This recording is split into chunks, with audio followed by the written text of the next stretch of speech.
नमस्कार। आज की ऑनलाइन कक्षा जो ई लर्निंग प्रणाली के अंतर्गत शासन द्वारा चलाई जा रही है, आप सभी का स्वागत है। प्यारे बच्चों, इन कक्षाओं का संचालन का कारण कोरोना महामारी से उत्पन्न हुआ संकट है, जिसमें आपको सुरक्षित रखना है, हमको सुरक्षित रहना है और सभी को सुरक्षित रहना है। जैसा कि कल की कक्षा में आपको बताया गया था, अपवर्तनांक और प्रकाश की चाल में संबंध। हमने बताया था कि किसी माध्यम का अपवर्तनांक वायु में प्रकाश की चाल और उस माध्यम में प्रकाश की चाल के अनुपात के बराबर होता है, और इस आधार पे हमने जो है वायु के सापेक्ष कांच का अपवर्तनांक निकाला, वायु के सापेक्ष जल का अपवर्तनांक निकाला। फिर इसके आधार पे हमने ये एक फार्मूला निकाला था, ANG/ANW = WNG। ठीक है।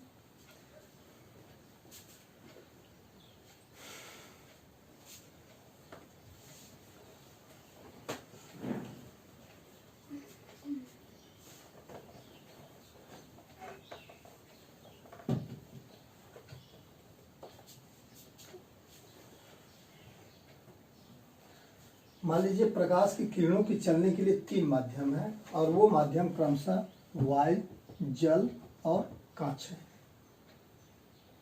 ठीक है। तो हमने बताया है कि वायु के लिए ए अक्षर का प्रयोग करते हैं, ए लेटर का प्रयोग करते हैं, जल के लिए W लेटर का प्रयोग करते हैं, और जी के लिए कांच के लिए G लेटर का प्रयोग करते हैं। ए मीन्स एयर वायु, W मीन्स वाटर जल, G मीन्स ग्लास कांच। तो मान लेते हैं प्रकाश की किरणें 3 माध्यमों से होकर के निकलती हैं। तो हम पहले निकालते हैं ANW। ANW क्या होगा? ANW का मतलब क्या होगा? वायु के सापेक्ष जल का अपवर्तनांक। मतलब वायु में प्रकाश की चाल, जिसको हम किससे प्रदर्शित करते हैं? C से, बटे जल में प्रकाश की चाल, इसको हम प्रदर्शित करते हैं VW। V का मतलब वेलोसिटी, वेग, और W का मतलब वाटर, वेलोसिटी ऑफ वाटर, माने जल का वेलोसिटी इन वाटर, ऑफ नहीं सॉरी इन वाटर। तो ये जल में प्रकाश की चाल है, तो ये हो जाएगा ANW = C/VW। इसको मान लेते हैं समीकरण 1। फिर मान WNG,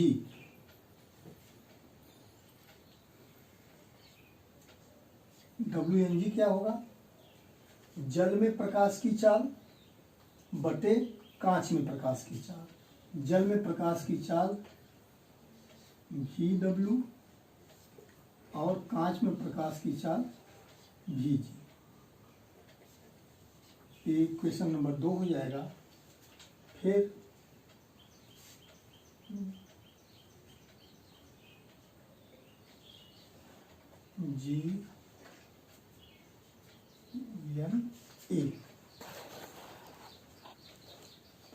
GNA क्या होगा?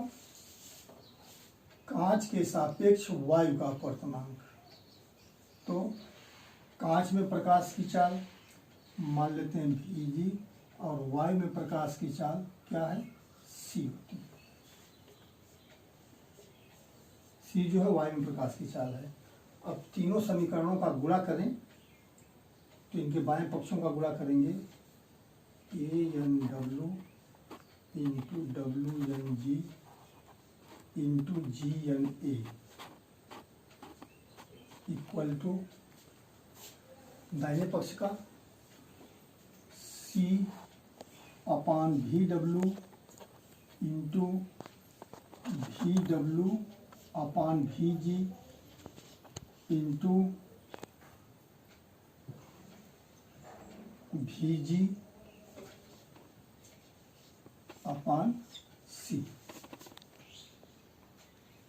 तो समीकरण के संगत पक्षों का माने बाएं पक्ष का बाएं पक्ष में और दाहिने पक्ष का दाहिने पक्ष में गुणा कर दिया गया है। अब देखिए ये VW से कट जाएगा, VG से कट जाएगा, C जो है C से कट जाएगा, क्या आ जाएगा 1 आ जाएगा। तो एक फार्मूला हमको ये भी प्राप्त होता है ANW into WNG into GNA equal to 1। ठीक है, ANW into WNG into GNA equal to n। अब कुछ आंकिक प्रश्नों को हम हल करेंगे, जैसे हम लेते हैं। और आंकिक प्रश्नों को हल करने के से पहले हम आपको कुछ फार्मूले बता दें।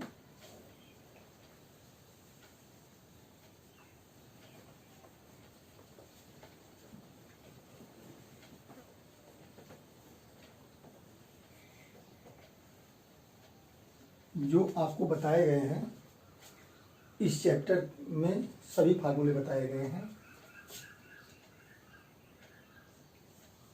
पहला फार्मूला हम प्रयोग करेंगे n इक्वल टू, अब प्रश्नों के अनुसार हम फार्मूले का प्रयोग करते हैं, sin I upon sin R। ठीक है, 1n2, यहाँ पे 1 क्या है, ये माध्यम 1 है और ये माध्यम 2 है। 1n2 इक्वल टू एक माध्यम के सापेक्ष दूसरे माध्यम का अपवर्तनांक बराबर होता है दूसरे माध्यम का अपवर्तनांक बटे पहले माध्यम का अपवर्तनांक। ठीक है,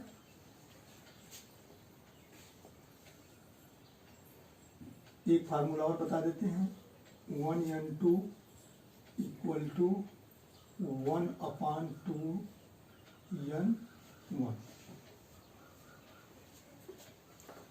प्रश्न है,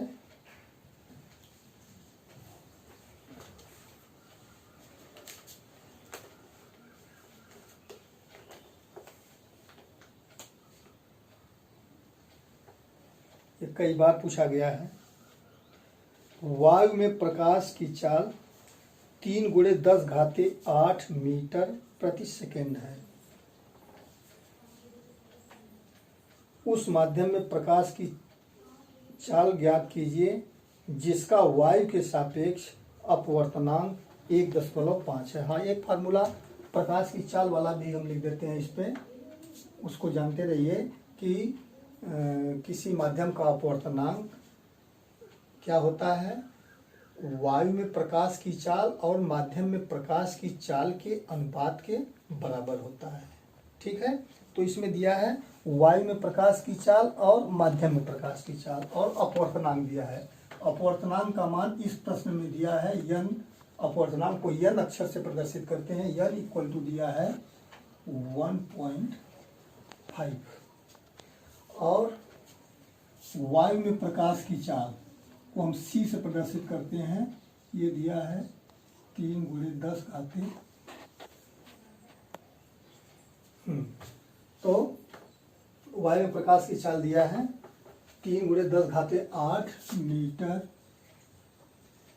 प्रति सेकेंड।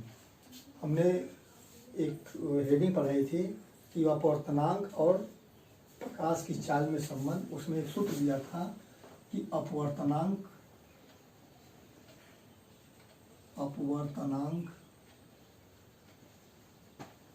n इक्वल टू वायु में प्रकाश की चाल बटे माध्यम में प्रकाश की चाल। तो अपवर्तनांक का मान दिया है यहाँ पे 1.5। वायु में प्रकाश की चाल दिया है 3 × 10⁻ 8 और माध्यम में हम प्रकाश की चाल ज्ञात करना उसको मान लेते हैं v। ठीक है, तो ऐसे प्रश्नों को हल करने के लिए तिर्यक गुणा किया जाता है। तो 1.5 v इक्वल टू क्या हो जाएगा, इसका 1 में गुणा करेंगे तो वही आएगा 3 गुणे 10 घाते 8 या v बराबर 3 गुणे 10 घाते 8 बटे 1.5। ठीक है, अब यहाँ पे देखो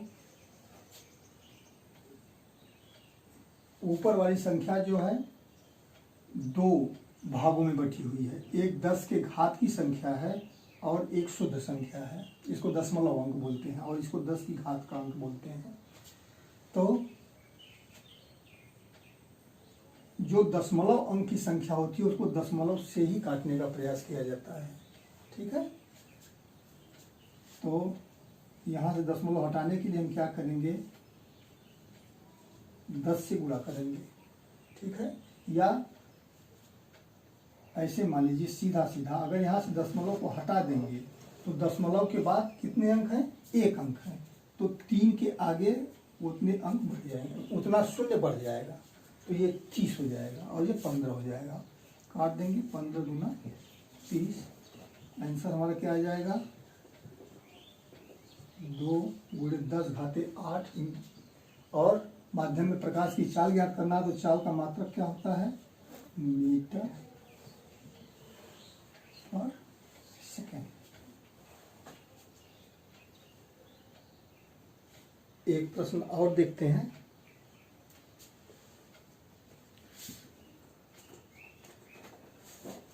ये सवाल जो है, ये प्रश्न जो है बोर्ड की परीक्षा में कई साल पूछा गया है। हम नोट में इसका जिक्र कर देंगे, जो नोट आपको देंगे उसमें जो है कर देंगे। अगली सवाल जो है,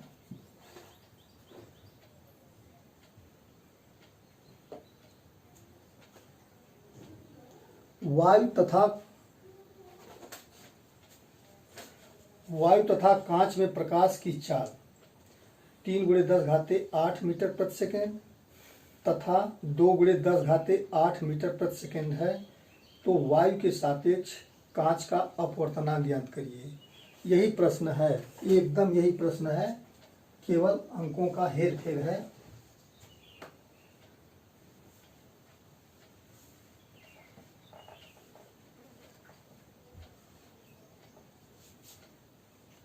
हमको अपवर्तनांक नहीं दिया है, अपवर्तनांक ज्ञात करना है।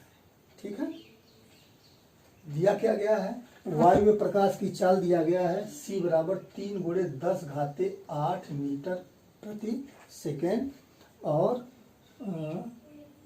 कांच में प्रकाश की चाल दिया गया है।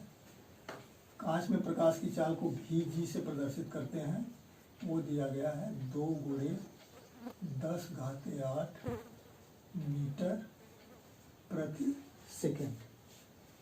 ठीक है, तो हमको अपवर्तनांक ज्ञात करना है। सूत्र यही रहेगा, सूत्र यही लिखेंगे, अपवर्तनांक बराबर वायु में प्रकाश की चाल बटे माध्यम में प्रकाश की चाल, या माध्यम की जगह आपका क्या है, यहाँ पे कांच है।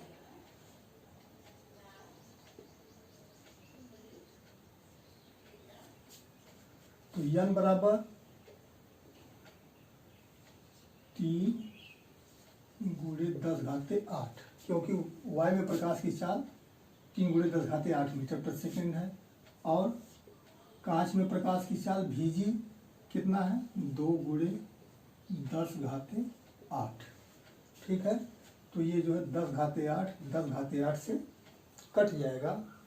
n बराबर क्या आ जाएगा, 3/2। 3 में 2 की भाग दीजिए, 3/2, 2 एकाई 2, 1। अभी और काटना चाहते हैं तो यहाँ दशमलव बढ़ा लेंगे, यहाँ 0 हो जाएगा, 2 पच्चे 10।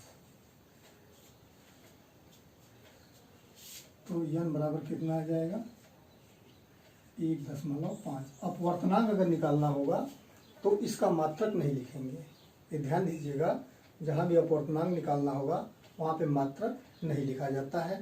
तो आज की कक्षा के लिए बस इतना ही। आज की कक्षा में 2 ये आंकिक प्रश्न पढ़ाए गए। कुछ आंकिक प्रश्न एक आपको गृहकार्य में भी दिए जाएंगे और उनको कल की कक्षा में बता दिया जाएगा, लेकिन आप लोग प्रयास जरूर करिएगा और सामाजिक दूरी बना के रहिए और अपना तथा अपनों की सुरक्षा करिए। धन्यवाद।